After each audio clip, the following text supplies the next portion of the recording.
आज पूरा देश अंतर्राष्ट्रीय बाघ दिवस मना रहा है। इस मौके पर अगर पन्ना टाइगर रिजर्व की बात ना हो तो शायद अंतर्राष्ट्रीय बाघ दिवस अधूरा सा लगता है। आपको बता दें कि एक समय बाघ विहीन हो चुके पन्ना टाइगर रिजर्व में अब बाघों का संसार अच्छा खासा बन गया है और इतना ही नहीं, यहाँ पर 70 से भी अधिक बाघ हैं। भारत में शायद पन्ना टाइगर रिजर्व ही एकमात्र ऐसा बाघ होगा जहाँ हर जीन्स पूल के बाघ पाए जाते हैं, क्योंकि यहाँ अलग अलग रिजर्व सेंटरों से बाघों को लाकर बसाया गया है। देखिए अंतर्राष्ट्रीय बाघ दिवस पर कैसे 0 से 70 तक पहुंची बाघों की संख्या। मध्य प्रदेश पन्ना से राकेश पाठक की इस खास रिपोर्ट में। पन्ना टाइगर रिजर्व में बाघ पुनर्स्थापना योजना की 1 दशक से अधिक समय बीत चुका है। पेंच टाइगर रिजर्व से T3 नए नर बाघ को पन्ना लाया गया था, जिसने बाघ विहीन हो चुके पन्ना टाइगर रिजर्व को फिर से गुलजार कर दिया। वर्तमान में टाइगर रिजर्व में बाघों की संख्या 70 से अधिक पहुंच गई है, जिनमें अधिकांश नर बाघ T3 की संतान हैं। पन्ना टाइगर रिजर्व में वर्ष 2009 में बाघों की संख्या 0 हो गई थी। तत्कालीन फील्ड डायरेक्टर R श्रीनिवास मूर्ति ने बाघ पुनर्स्थापना की योजना बनाई और उसे क्रियान्वित करते हुए कान्हा टाइगर रिजर्व से एक बाघिन बांधवगढ़ से हेलीकॉप्टर द्वारा लाई गई। बाघ T3 के वापस टाइगर रिजर्व में लौटने के बाद इतिहास बदलने वाला था। वर्ष 2010 में बाघिन T3 फर्स्ट ने अप्रैल में, T2 ने अक्टूबर में शावकों को जन्म दिया। अब रिजर्व में बाघों की संख्या 8 हो चुकी है। T1 ने पहली बार 16 अप्रैल को शावकों को जन्म दिया था। ये दिन आज भी पन्ना टाइगर रिजर्व में जोर शोर से मनाया जाता है।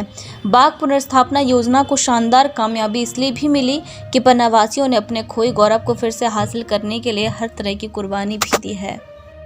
वर्ष 2009 में ये भारत सरकार WI की टीम द्वारा अंतिम रूप से ये घोषित किया गया था कि पन्ना टाइगर रिजर्व में कोई भी टाइगर नहीं बचे हैं और एक लोकल एक्सटिंक्शन या फंक्शनल एक्सटिंक्शन का नाम उसको दिया गया था। 2009 में पुनः 2008 और 2009 में पुनः वन विभाग मध्य प्रदेश द्वारा ये निर्णय लिया गया कि पन्ना में टाइगरों को पुनः बसाया जाएगा और जिसके तहत यहाँ पर बाघों को दूसरी जगह से पुनर्स्थापित करने की योजना बनाई गई। और ऐसे 2009 में 3 बाघ जो अलग अलग राष्ट्रीय उद्यानों से लाए गए उनको यहाँ पर पुनर्स्थापित किया गया। एक बांधवगढ़ से, एक कान्हा से और एक पेंच से, ऐसे करके 3 यहाँ पर बाघों को स्थापित किया गया, जिनमें से 2 फीमेल थी और मेल जो है वो पेंच से लाया गया था। इसके बाद 2014 तक 4 और बाघों को अलग अलग जगहों से लाया गया और एक पूरा सेंट्रल इंडिया के जो भी हमारे बाघ के क्षेत्र हैं उन जगहों से बाघों को लाया गया ताकि जीन पूल यहाँ का ठीक रहे। भविष्य में जो भी यहाँ पे प्रोजनी हो उनका जीन पूल ठीक रहे, इसके लिए अलग अलग जगहों से बाघों को ला के ये एक्सपेरिमेंट किया गया था। और आज हम देखते हैं कि इस एक्सपेरिमेंट का बड़ा ही सफलतम इतिहास हमको देखने को मिलता है। आज जहाँ 2009 में यहाँ के बाघ बिल्कुल शून्य थे, आज 70 से अधिक बाघ हमारे पन्ना टाइगर रिजर्व में है। तो एक बड़ा सराहनीय प्रयास रहा है वन विभाग का, मध्य प्रदेश सरकार का और भारत सरकार का। अलग अलग रिसर्च इंस्टीट्यूट भी इसमें जुड़े रहे हैं, सभी का योगदान इसमें रहा है। और आज हम बड़े गर्व से कह सकते हैं कि पन्ना टाइगर रिजर्व ही शायद एक ऐसा रिजर्व है जहाँ पर सेंट्रल इंडिया के ज़्यादातर जो भी बाघ पाए जाते हैं उसका जीन पूल यहाँ पर मौजूद है। यहाँ पर बांधवगढ़ के भी बाघ हैं, बाघों का जीन्स हैं, यहाँ पे कान्हा के भी हैं, पेंच के भी हैं, यहाँ पे भोपाल रातापानी के भी हैं और यहाँ पे पन्ना का भी जो जीन पूल था वो भी यहाँ पर मौजूद है। वो पूल यहाँ पर पन्ना टाइगर रिजर्व में है जो भविष्य में इसकी सस्टेनेबिलिटी के लिए बहुत लाभदायक है। पन्ना टाइगर रिजर्व का कुल क्षेत्रफल अगर हम देखें तो करीबन 1600 स्क्वायर किलोमीटर है, जिसमें से लगभग 576 स्क्वायर किलोमीटर कोर का क्षेत्र और 1000 स्क्वायर किलोमीटर बफर का क्षेत्र है। प्रारंभ में टाइगरों की संख्या कोर क्षेत्र में बढ़ी और धीरे धीरे बढ़ते बढ़ते टाइगर जो हैं वह बफर क्षेत्रों में भी विचरण करने लगे हैं। विशेषकर जो हमारा अकोला बफर क्षेत्र है या अमानगंज का है या किशनगढ़ का बफर क्षेत्र है, इन 3 क्षेत्रों में बाघों का मूवमेंट ज़्यादा हम लोगों को देखने को मिला है।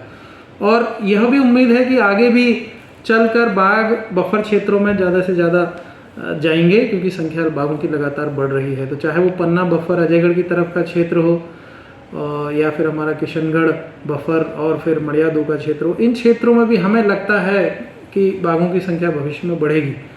बाघों की संख्या भविष्य में बढ़ेगी और अभी भी बढ़ रही है। इसके चलते कुछ हम लोगों की आवश्यकताएं भी बढ़ेंगी उनकी सुरक्षा की दृष्टि से, उनका हैबिटेट डेवलपमेंट करने की दृष्टि से। ये सारी आवश्यकताओं की हमें ज़रूरी होगी।